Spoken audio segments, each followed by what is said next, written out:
Hello there. Welcome to 5 Days of Jonah. 5 Days of Noah. I wanted to change it to 5 Days of Noah. It's a reading plan, 5-day reading plan.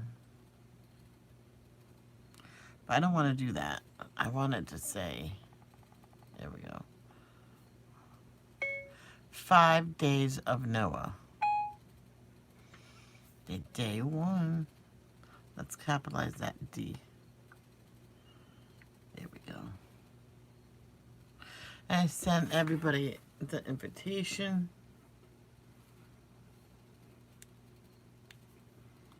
We just have to wait for people to come. Not waiting too long.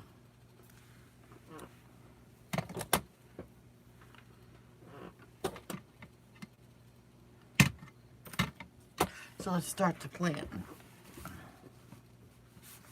Now, if I have to read this, you won't see no coloring. If it plays, then you'll see coloring. Let me close this because it'll probably be cool. There we go. Okay.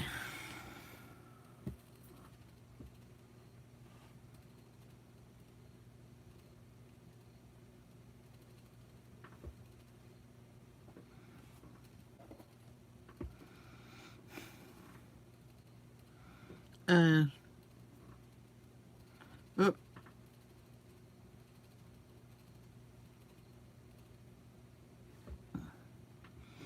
I thought I saved the reading plan.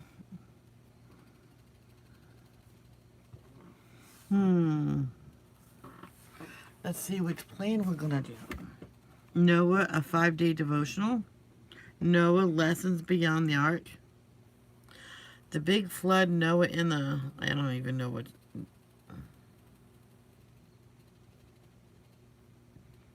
Know what I'm gonna do? Noah, a 5-day devotional. It's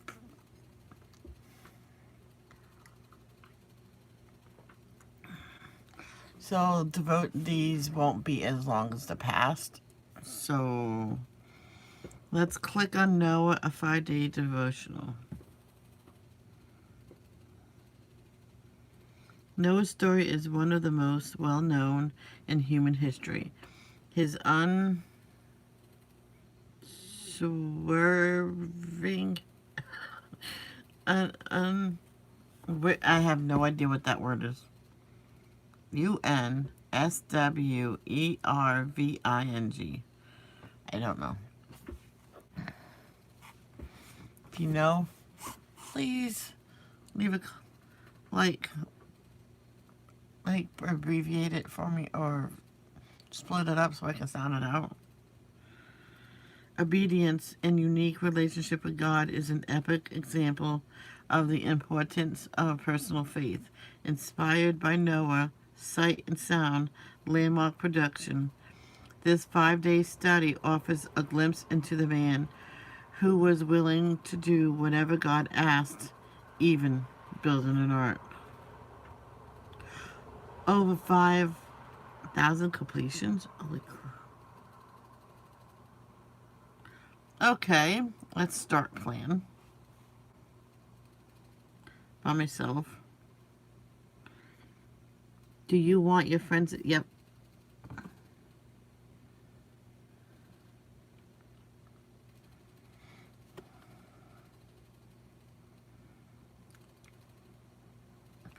I will be showing you the video. Okay. Not going to show you the video. But you can listen to it. And this will be a test. So, yay, we're going to learn about Jonah. My dad's a doozy pots. Excuse my language. Noah. It's a video, but I can't show you the video.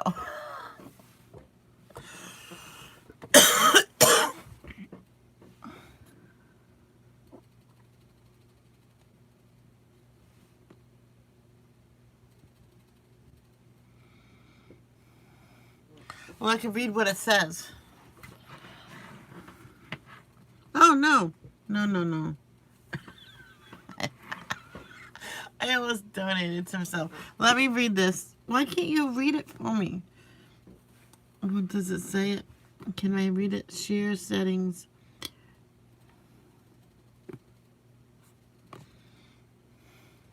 No, I'm not going to stop this plan. Let's play the video.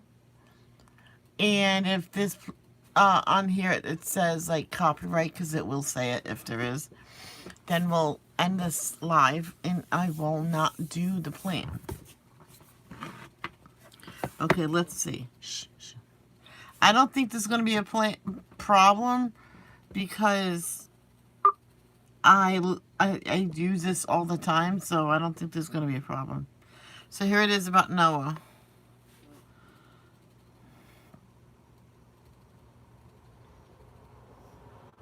It's a YouTube channel.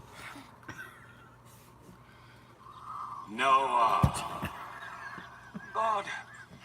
My God, Jehovah, is it you? Noah, don't be afraid. It is you. You have found favor in my sight. You've given your heart to me. Now I will share mine with you. The earth is filled with violence and corruption. Mankind has turned his back on me and refuses to return. My heart is grieved, for now I must judge those whom I've created. Noah, water will rain down from the sky. I will cover the earth with a great flood, destroying every living being. A flood? Covering every living being? Everything in which there is breath of life will die. But I have found you to be righteous. I will protect you. Noah, you must build an ark. An ark? Yes. You and your family will enter it and be saved. You must bring 2 of every animal, bird, and reptile, male and female, into the ark with you. But Lord, how shall I build it? You shall build it out of gopher wood. It shall have 1 door and many rooms inside. Make it 450 feet long, 75 feet wide, and 45 feet high. Yes, Lord. I see. Now go, and don't be afraid. For I, the Lord your God, am with you. Cool. Okay. Now, that's it. No. Now I'm going to be reading what it says here. Oh, good Lord. That's okay. I can read. Okay. In Genesis 3, we are told of Adam. Let's start again. Hey, you hush. In Genesis 3, we are told of Adam and Eve. Choice in the Garden of Eden to disobey God. This is why I don't read. I make a lot of mistakes. Just 3 chapters later, as mankind is populating the earth, I'm going to put this down so I don't see it. We now see God is surveying the growing problem of rebellion. As is always his character as creator, God begins to unveil a solution, but one that also reflects his heart as redeemer. The words we read in verse 8, depending on your Bible version, state that everything changed when God looked upon Noah. As he watched his man's life, he had favor on him. God took pleasure in watching Noah's choices. The Father liked that he saw not only in his servants' words and actions, but also inside his heart. We must remember that God's desire for intimacy and daily interaction to walk through the garden with his children had not changed at all. He still longed for the close relationship. He desired for all his children to love him as Noah so obviously did. Regarding verses 6 and 7, while as humans we have trouble separating the feeling of regret from our mistakes, here God was simply expressing an intensely deep sense of grief from the choices of his creation. The words here tell us of his deep, abiding devotion and care for all his creation. Later throughout the Old Testament, particularly in his dealing with his chosen people, we read an instance of God expressing righteous anger in response to the people's actions. But here in this story, we find no indication of such anger, with the focus quickly becomes God's divine plan for Noah's family to be the recipients of his covenant to fully restore life on the earth. Well, this is one of two. I think there's 2 pages of, I can do it. Many stories in the Bible come to a crossroads with a 3-letter word that changes everything. But at the end of the passage, we find the same, but Noah.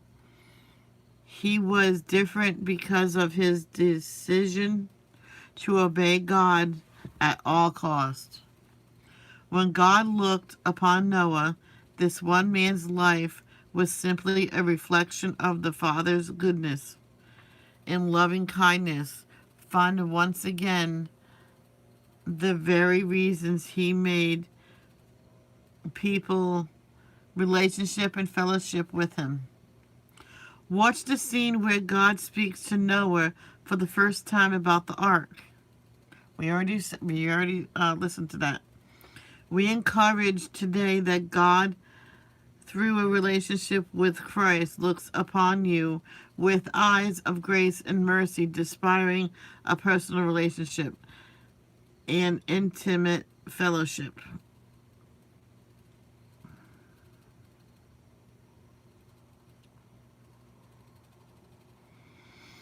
And now we listen to, again, Genesis 6. You ready?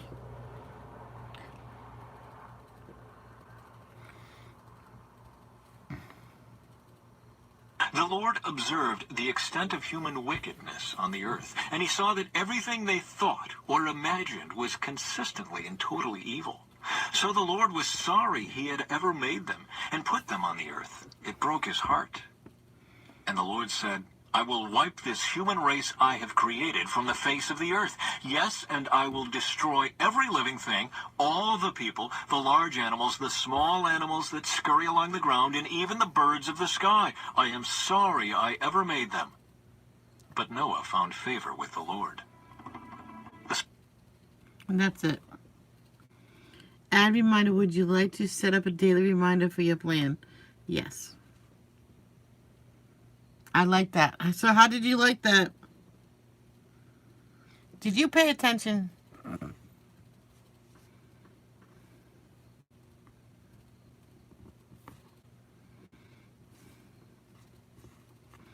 Okay. Wow, 14-minute devotion. All right. All right, let's listen to, let's see, let's pick Leviticus. Oh.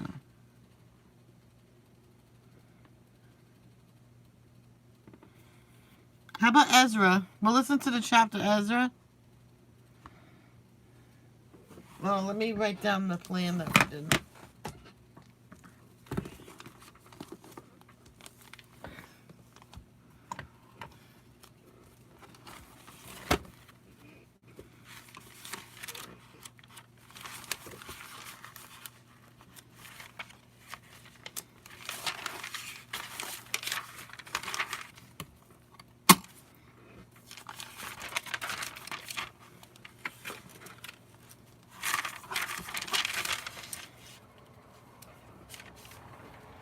I can't see the chat. Hold on.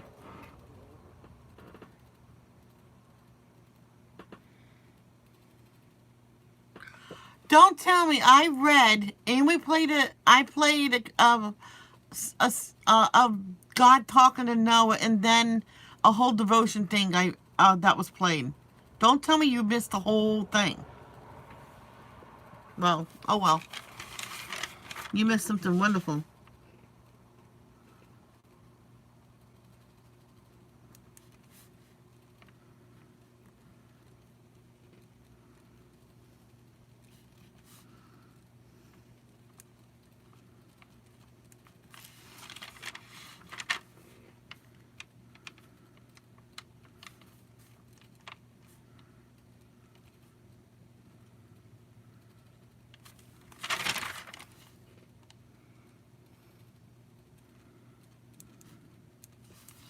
That's it.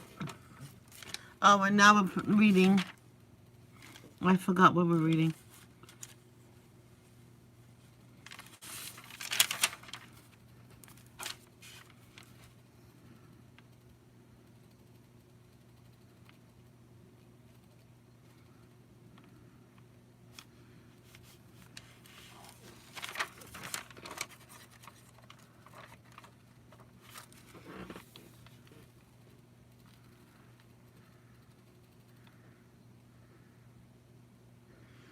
Did you really listen to it?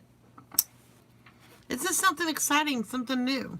We'll do the 5 days of Noah, and then we'll move on to another one at the end of 5 days.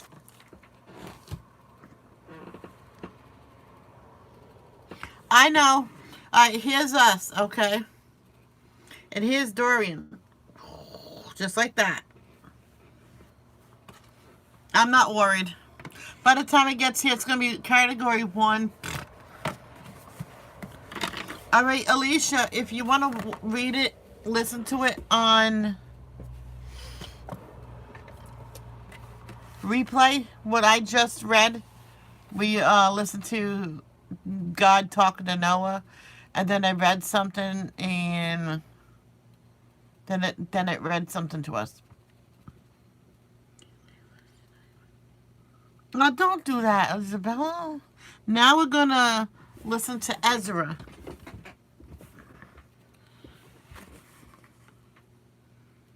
Yeah, it's only category 1. Hit that like button. What's your name? Alicia.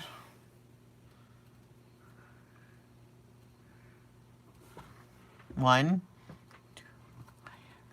Oh my god, bacon sandwiches are so good. Because my mom was cooking bacon because we had it in the fridge for a while. She thought we had lettuce, but it was kind of yucky, so we threw it away. And so we got to pita rolls. Let's just have bacon sandwiches. It was 2 pounds of bacon, a pound for each, and we put it in there. I'm like, that's not good for us. So I says, I'm gonna go get some fruit, get some fruit in this. Hey, Arabella, we're about to listen to the book of Ezra from the Bible. It's 10 chapters. And then while I do that, I color. We already did the 5 days of Noah, day 1. But I should put in the title, and listening to Ezra.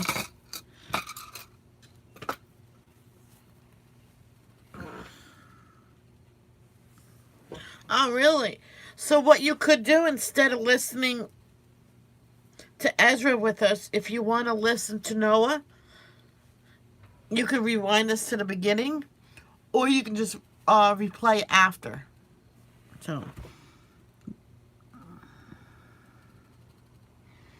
and it was a video, but I couldn't show you the video because I'm not sure if it's copyright. I'm not even sure I'm going to get in trouble for this for being copyright. If it is copyright, you'll know that I won't play that video.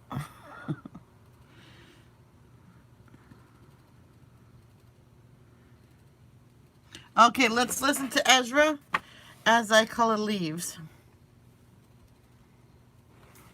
Because I don't think I read this separate. The Book of Ezra, Chapter 1. Cyrus allows the exiles to return. In the first year of King Cyrus of Persia, the Lord fulfilled the prophecy he had given through Jeremiah.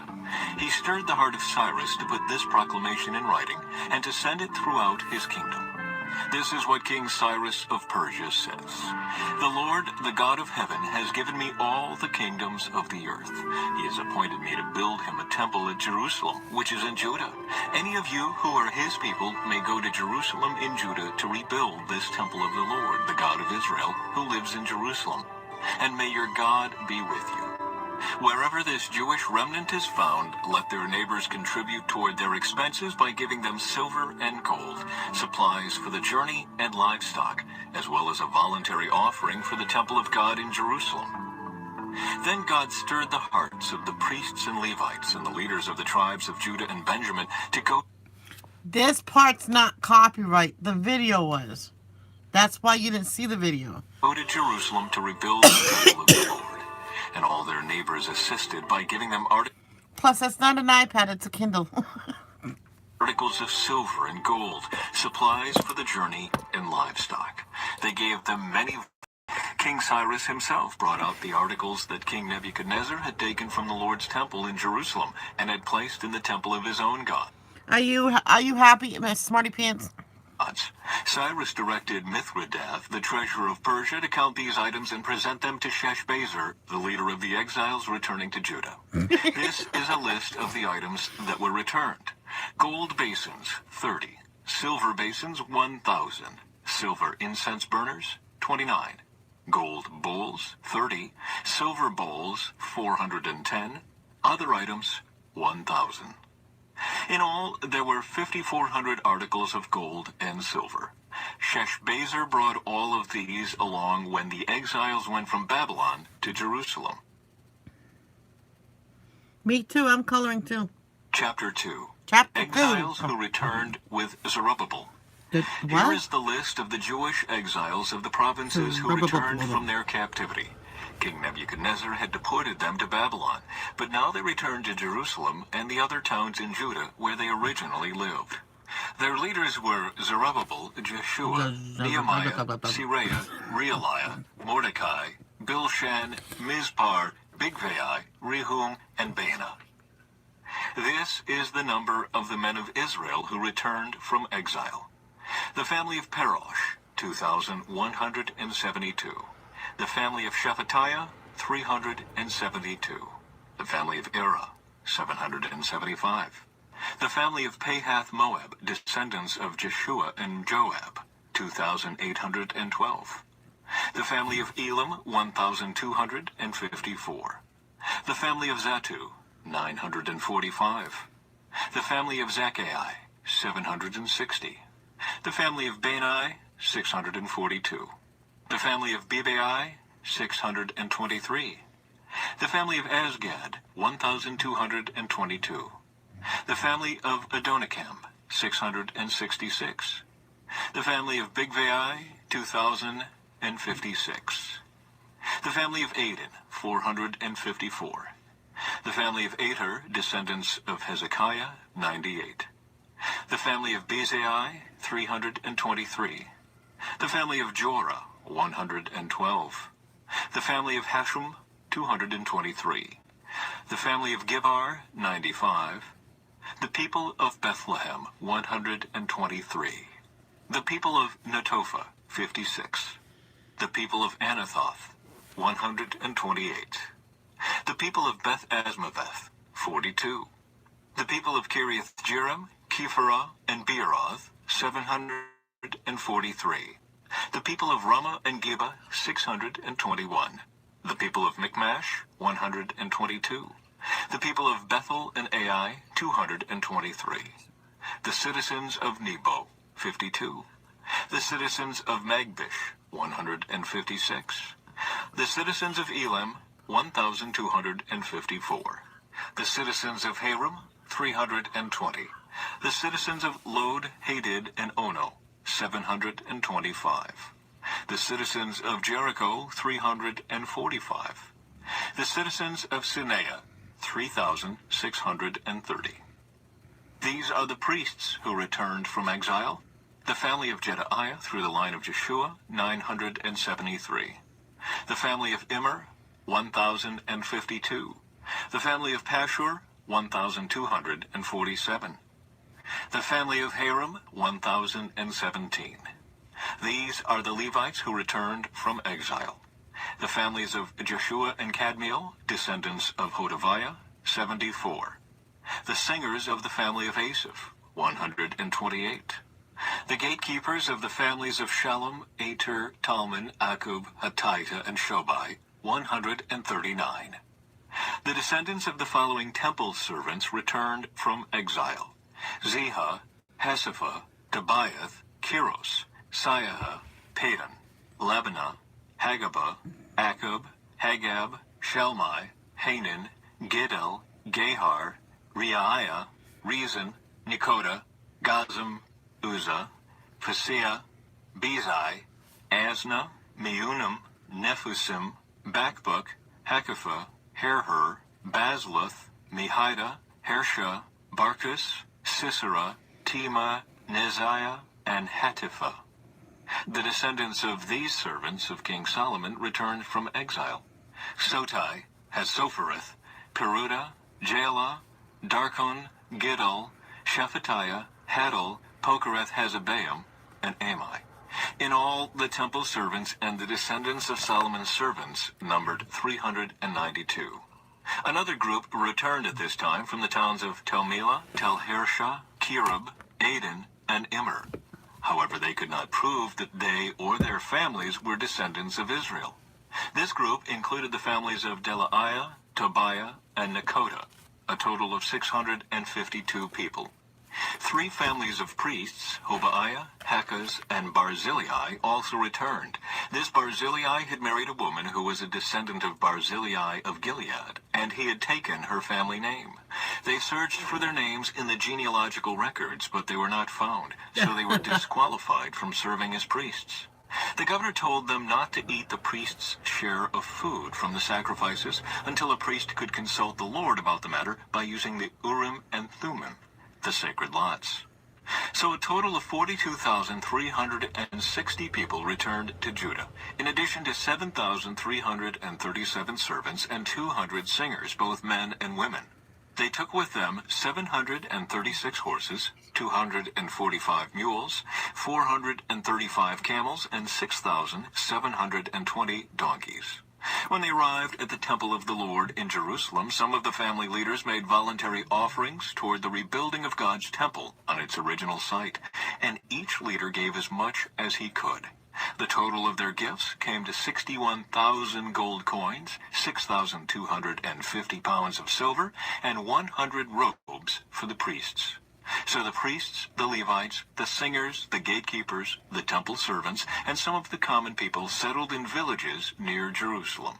The rest of the people returned to their own towns throughout Israel.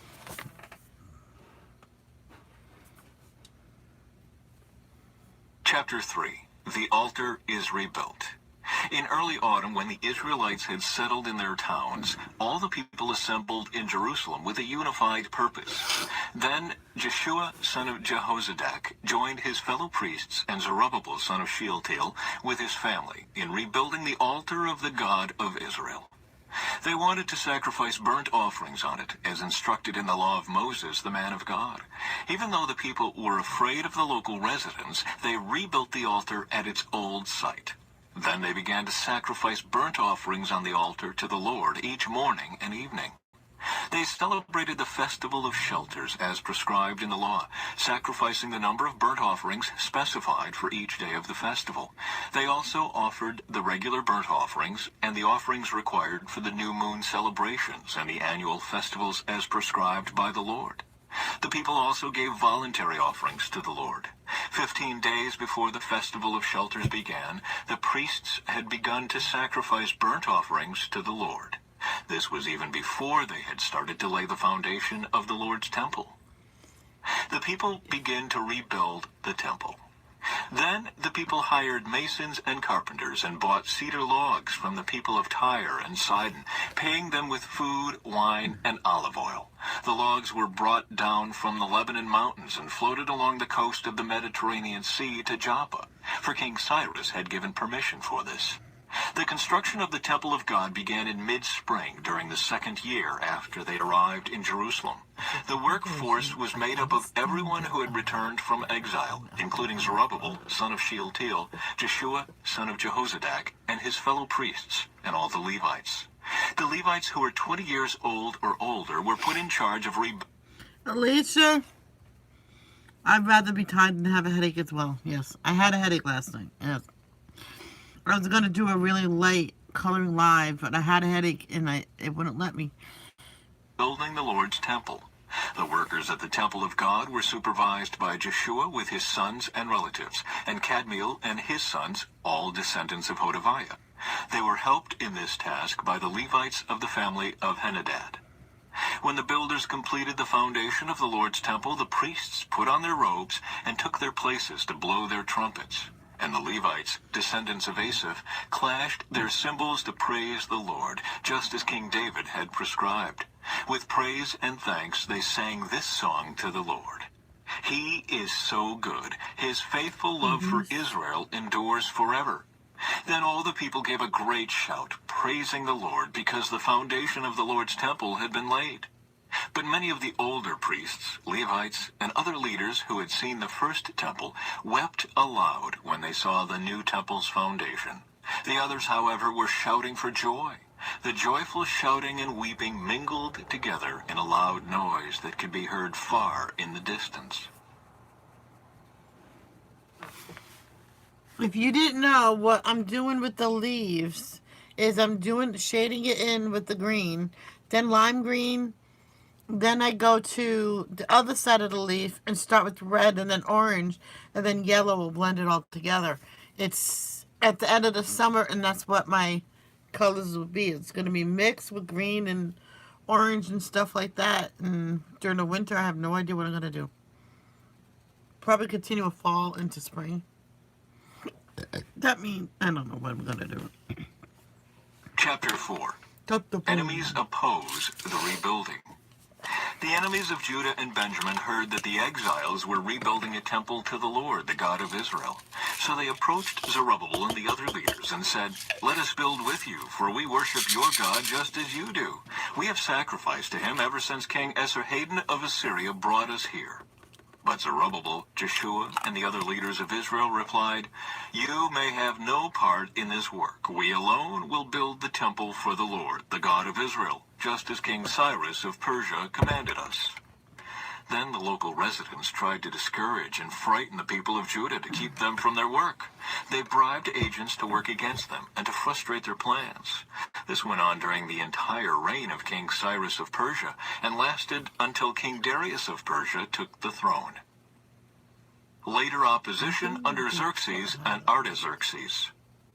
Years later, when Xerxes began his reign, the enemies of Judah wrote a letter of accusation against the people of Judah and Yeah, I agree. It is funny. Jerusalem. Even later, during the reign of King Artaxerxes of Persia, the enemies of Judah, led by Bishlam, Mithridath, and Tabeel, sent a letter to Artaxerxes in the Aramaic language, and it was translated for the king. Rehum the governor and Shimshai the court secretary wrote the letter, telling King Artaxerxes about the situation in Jerusalem.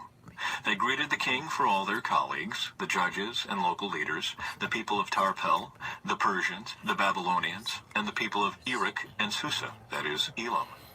They also sent greetings from the rest of the people whom the great and noble Ashurbanipal had deported and relocated in Samaria and throughout the neighboring lands of the province west of the Euphrates River. This is a copy of their letter. To King Artaxerxes from your loyal subjects in the province west of the Euphrates River. The king should know that the Jews who came here to Jerusalem from Babylon are rebuilding this rebellious and evil city. They have already laid the foundation and will soon finish its walls. And the king should know that if this city is rebuilt and its walls are completed, it will be much to your disadvantage, for the Jews will then refuse to pay their tribute, customs, and tolls to you. Since we are your loyal subjects and do not want to see the king dishonored in this way, we have sent the king this information. We suggest that a search be made in your ancestors' records, where you will discover what a rebellious city this has been in the past. In fact, it was destroyed because of its long and troublesome history of revolt against the kings and countries who controlled it. We declare to the king that if this city is rebuilt and its walls are completed, the province west of the Euphrates River will be lost to you. Then King Artaxerxes sent this reply. To Rehum the governor, Shimshai the court secretary, and their colleagues living in Samaria and throughout the province west of the Euphrates River. Greetings. The letter you sent has been translated and read to me. I ordered a search of the records and have found that Jerusalem has indeed been a hotbed of insurrection against many kings. In fact, rebellion and revolt are normal there. Powerful kings have ruled over Jerusalem and the entire province west of the Euphrates River, receiving tribute, customs, and tolls. Therefore, issue orders to have these men stop their work. That city must not be rebuilt except at my express command. Be diligent and don't neglect this matter, for we must not permit the situation to harm the king's interests. When this letter from King Artaxerxes was read to Rehum, Shimshai, and their colleagues, they hurried to Jerusalem. Then, with a show of strength, they forced the Jews to stop building. The rebuilding resumes. So the work on the temple of God in Jerusalem had stopped, and it remained at a standstill until the second year of the reign of King Darius of Persia.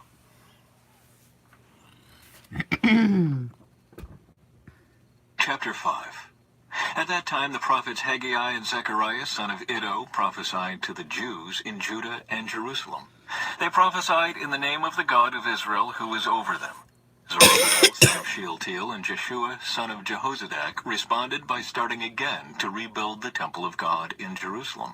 And the prophets of God were with them and helped them.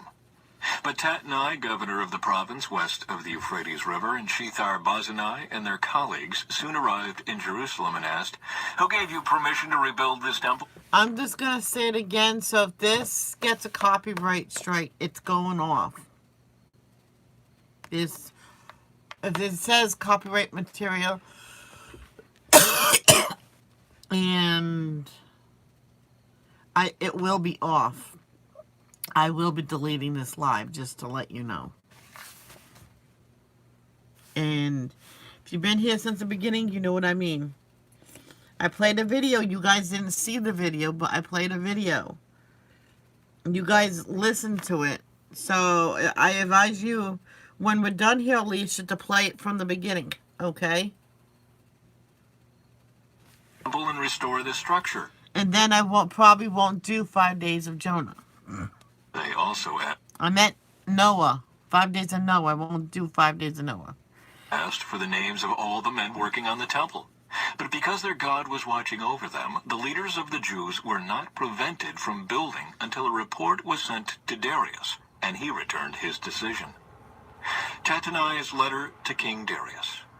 This is a copy of the letter that Tatnai, the governor, Shethar-Bozenai, and the other officials of the province west of the Euphrates River sent to King Darius. To King Darius, greetings. The king should know that we went to the construction site of the temple of the great God in the province of Judah. It is being rebuilt with specially prepared stones, and timber is being laid in its walls. The work is going forward with great energy and success. We ask the leaders who gave you permission to rebuild this temple and restore the structure, and we demanded their names so that we could tell you who the leaders were. This was their answer. We are the servants of the God of heaven and earth, and we are rebuilding the temple that was built here many years ago by a great king of Israel.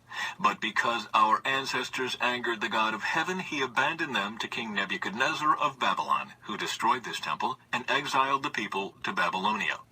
However, King Cyrus of Babylon, during the first year of his reign, issued a decree that the temple of God should be rebuilt. King Cyrus returned the gold and silver cups that Nebuchadnezzar had taken from the temple of God in Jerusalem and had placed in the temple of Babylon. These cups were taken from that temple and presented to a man named Sheshbazzar, whom King Cyrus appointed as governor of Judah. The king instructed him to return the cups to their place in Jerusalem and to rebuild the temple of God there on its original site. So this Sheshbazzar came and laid the foundations of the temple of God in Jerusalem.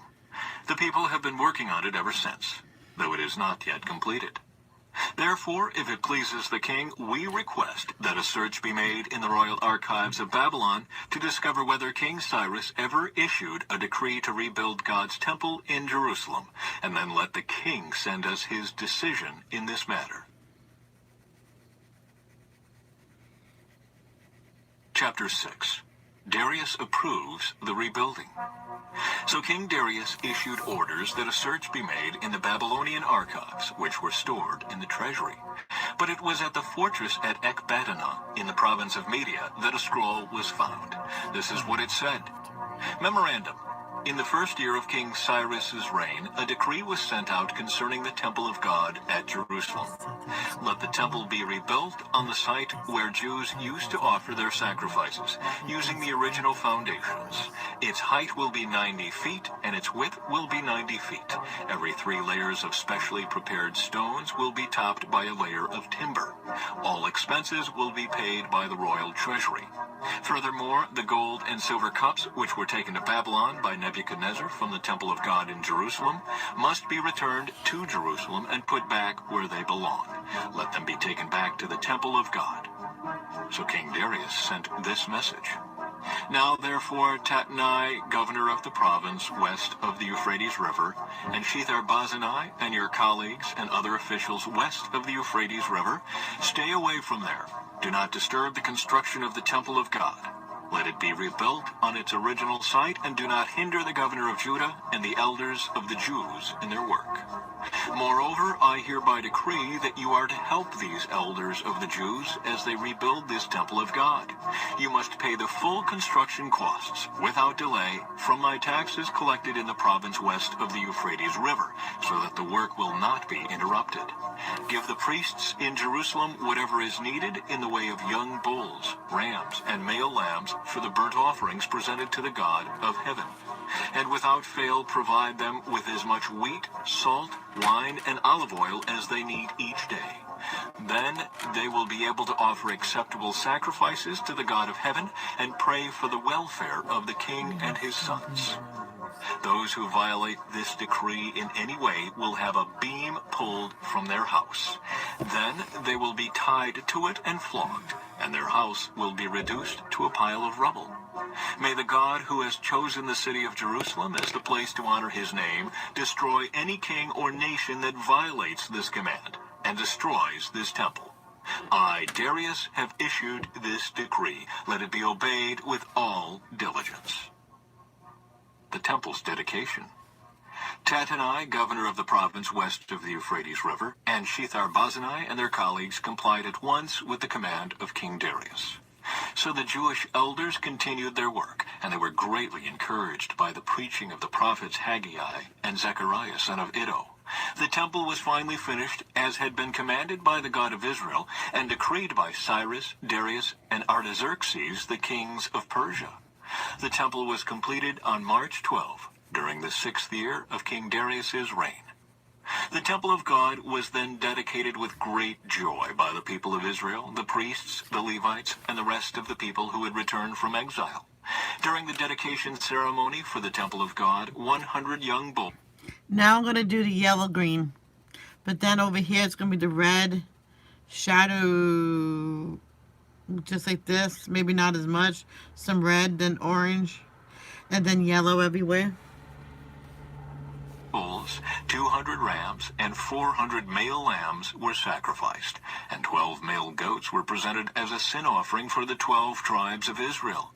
Then the priests and Levites were divided into their various divisions to serve at the temple of God in Jerusalem, as prescribed in the book of Moses.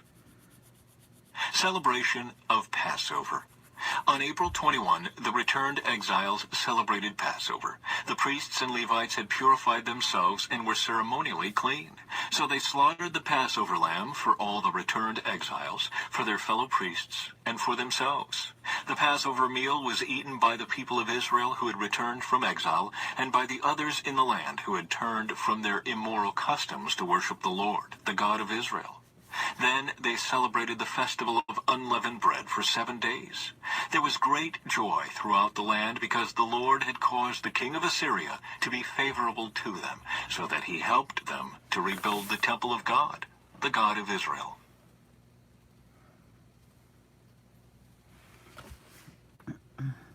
Chapter 7. Ezra arrives in Jerusalem. Many years later, during the reign of King Artaxerxes of Persia, there was a man named Ezra. He was the son of Seraiah, son of Azariah, son of Hilkiah, son of Shallum, son of Zadok, son of Ahitub, son of Amariah, son of Azariah, son of Miraioth, son of Zerahiah, son of Uzai, son of Bukai, son of Abishua, son of Phinehas, son of Eleazar, son of Aaron, the high priest. This Ezra was a scribe who was well versed in the law of Moses, which the Lord, the God of Israel, had given to the people of Israel. He came up to Jerusalem from Babylon, and the king gave him everything he asked for, because the gracious hand of the Lord his God was on him. Some of the people of Israel, as well as some of the priests, Levites, singers, gatekeepers, and temple servants, traveled up to Jerusalem with him in the 7th year of King Artaxerxes' reign. Ezra arrived in Jerusalem in August of that year. He had arranged to leave Babylon on April 8, the first day of the new year, and he arrived at Jerusalem on August 4, for the gracious hand of his God was on him.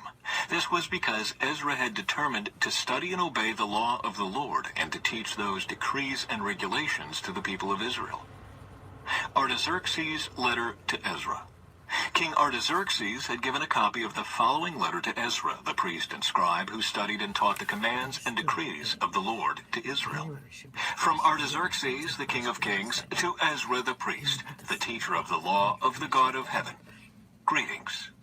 I decree that any of the people of Israel in my kingdom, including the priests and Levites, may volunteer to return to Jerusalem with you. I and my council of 7 hereby instruct you to conduct an inquiry into the situation in Judah and Jerusalem, based on your God's law, which is in your hand. We also commission you to take with you silver and gold, which we are freely presenting as an offering to the God of Israel, who lives in Jerusalem. Furthermore, you are to take any silver and gold that you may obtain from the province of Babylon, as well as the voluntary offerings of the people and the priests that are presented for the temple of their God in Jerusalem.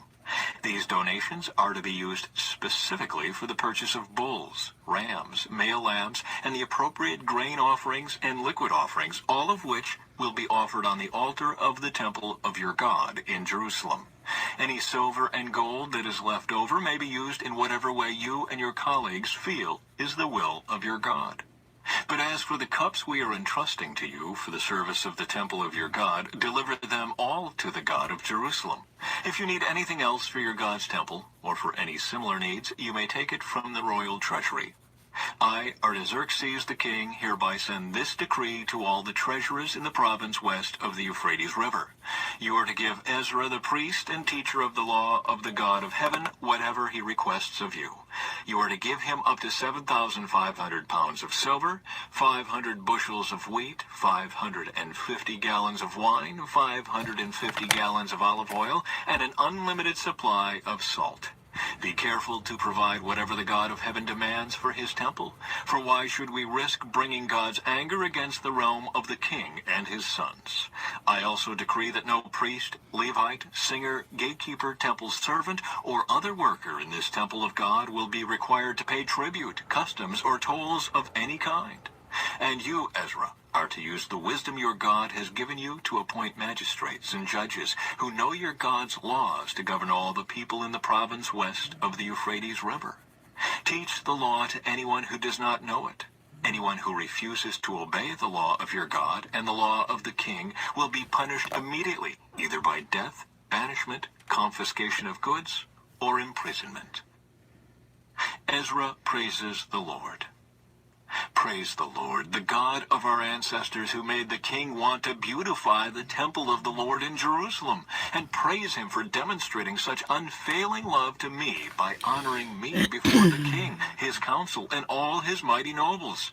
I felt encouraged because the gracious hand of the Lord my God was on me, and I gathered some of the leaders of Israel to return with me to Jerusalem.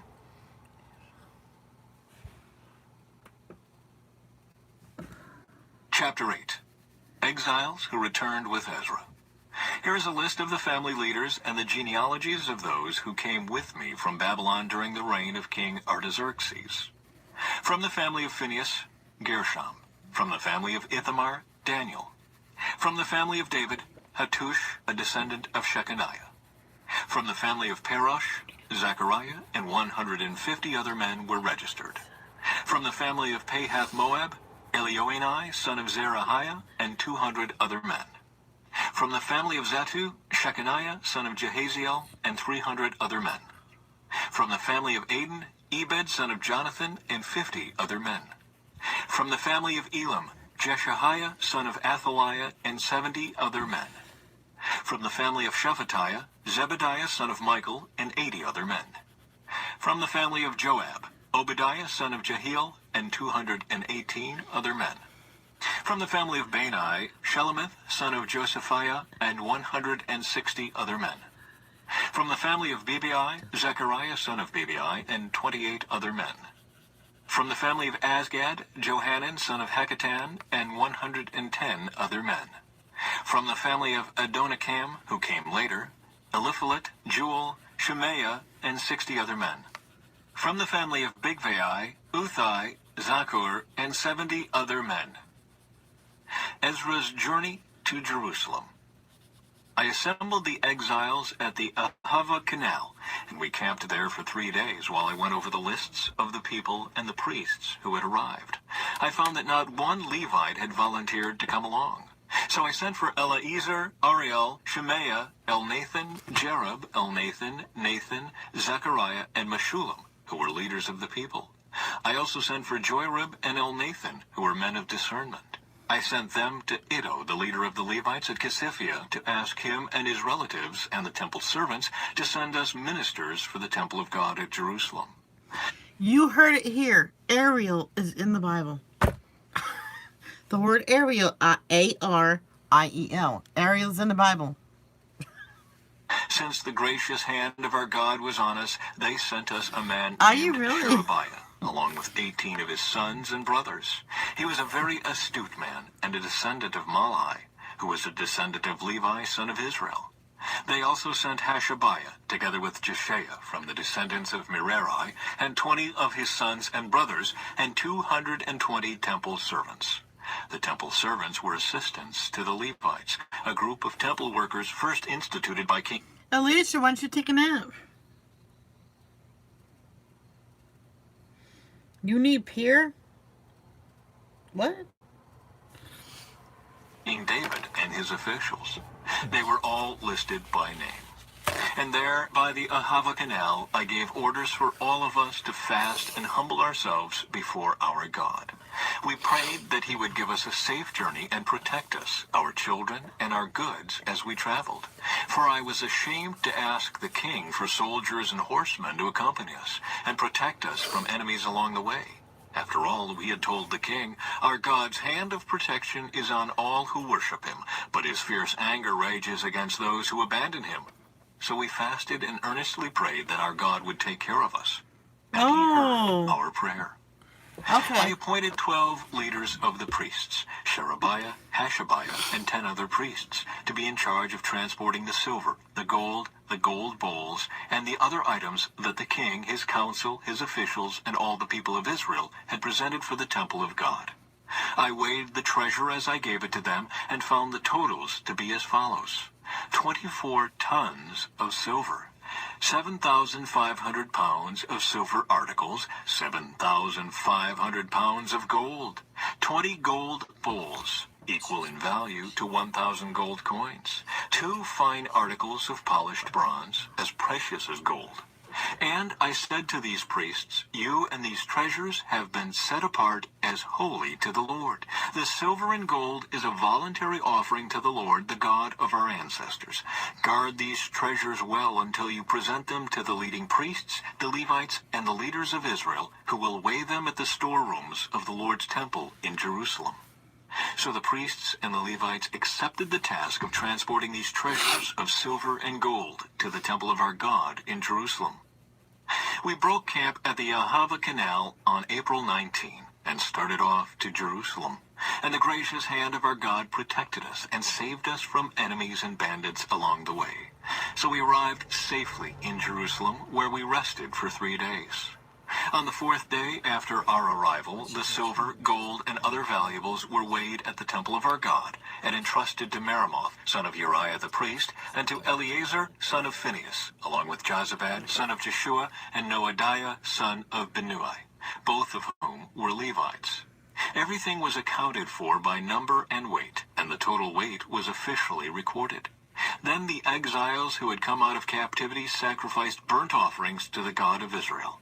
They presented 12 bulls for all the people of Israel, as well as 96 rams and 77 male lambs. They also offered 12 male goats as a sin offering. All this was given as a burnt offering to the Lord. The king's decrees were delivered to his highest officers and the governors of the province west of the Euphrates River, who then cooperated by supporting the people and the temple of God.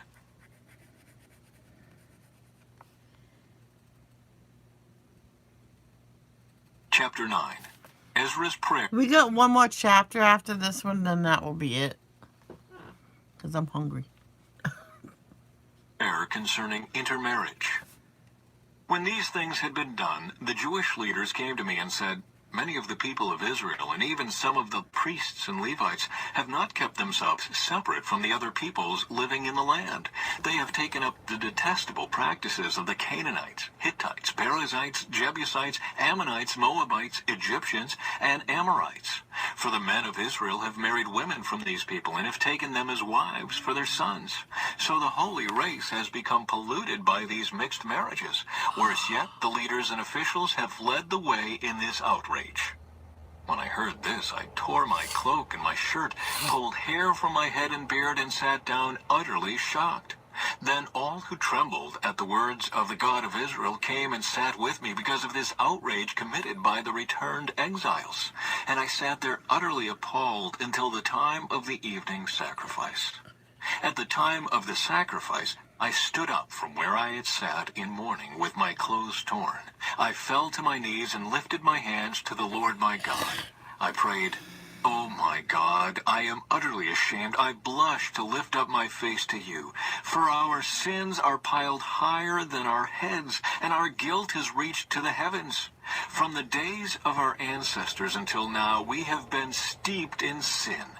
That is why we and our kings and our priests have been at the mercy of the pagan kings of the land. We have been killed, captured, robbed, and disgraced, just as we are today. But now we have been given a brief moment of grace, for the Lord our God has allowed a few of us to survive as a remnant. He has given us security in this holy place. Our God has brightened our eyes and granted us some relief from our slavery. For we were slaves, but in his unfailing love, our God did not abandon us in our slavery. Instead, he caused the kings of Persia to treat us favorably. He revived us so we could rebuild the temple of our God and repair its ruins. He has given us a protective wall in Judah and Jerusalem. And now, O our God, what can we say after all of this? For once again we have abandoned your commands. Your servants, the prophets, warned us when they said, "The land you are entering to possess is totally defiled by the detestable practices of the people living there. From one end to the other, the land is filled with corruption. Don't let your daughters marry their sons. Don't take their daughters as wives for your sons. Don't ever promote the peace and prosperity of those nations. If you follow these instructions, you will be strong and will enjoy the good things the land produces, and you will leave this prosperity to your children forever." Now we are being punished because of our wickedness and our great guilt. But we have actually been punished far less than we deserve, for you, our God, have allowed some of us to survive as a remnant. But even so, we are again breaking your commands and intermarrying with people who do these detestable things. Won't your anger be enough to destroy us, so that even this little remnant no longer survives? O Lord, God of Israel, you are just. We come before you in our guilt as nothing but an escaped remnant, though in such a condition none of us can stand in your presence.